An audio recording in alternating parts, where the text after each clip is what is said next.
X যেন x belongs to কি N স্বাভাবিক সংখ্যা। তারপর কি দেখো এখানে জোর বেজুর বলা যাবে না কিছু, কিন্তু এখানে কি আছে তোমার, আমরা দেখতেছি যে 8 থেকে সেই মানটা কি বড়, এবং তোমার কি 16 থেকে ছোট, এবং সকল স্বাভাবিক সংখ্যা আছে, তাইলে এই সেটটাই কিন্তু কি হবে তোমার, এই ওই সেটের সেট গণনা পদ্ধতি হবে।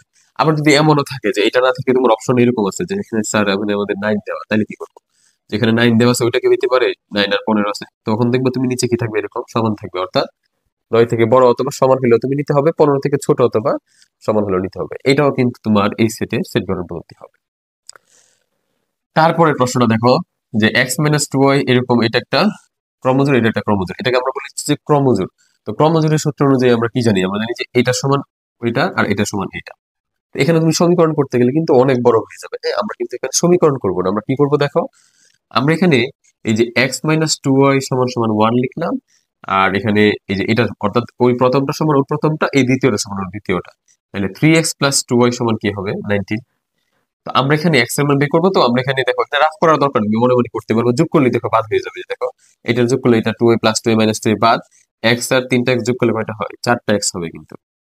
আর এখানে এক আর 19 যোগ করলে কত হবে 20, চার গুণাকার আছে ওইদিকে ভাগ করে দিবা তুমি, ওইদিকে কি হতে হবে, চারটা তখন ভাগাকার হয়ে যাবে, তখন কিন্তু 4 5 20, অর্থাৎ এক্স এর মান কি বের হচ্ছে 5। তারপরে ওয়াই এর মান কিভাবে বের করবো, এখন এই 5 তুমি ওই সমীকরণে বসাই ধর, এখানেই বসাই দাও। তাহলে এই সমীকরণে যদি আমি এক্স এর মান 5 বসাই, তাহলে 3 × 5 প্লাস 2y ইকুয়াল টু 19।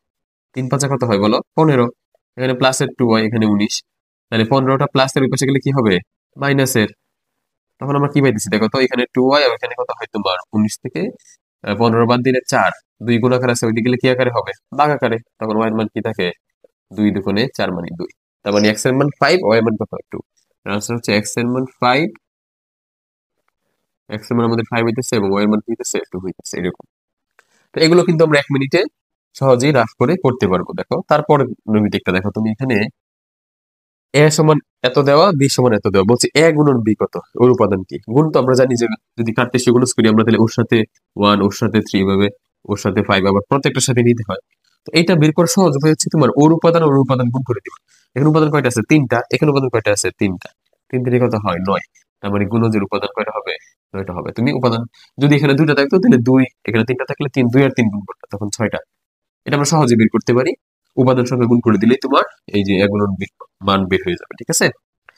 তারপরে আসলে এখানে একটা গুরুত্বপূর্ণ প্রশ্ন আছে, নিচের কোন অন্যটি ফাংশন। তো এখানে এরকম থাকলে আমরা ফাংশন কিভাবে ধরবো, ঠিক আছে। ফাংশনের সহজ উপায় হচ্ছে তোমার, যে ফাংশন হচ্ছে তারাই যার প্রথম উপাদান ভিন্ন ভিন্ন হবে। তাহলে এখানে 1 1 দেখো একরকম প্রথম উপাদান, এখানে -1 -1 এটাও একরকম, এখানে 2 এবং এখানে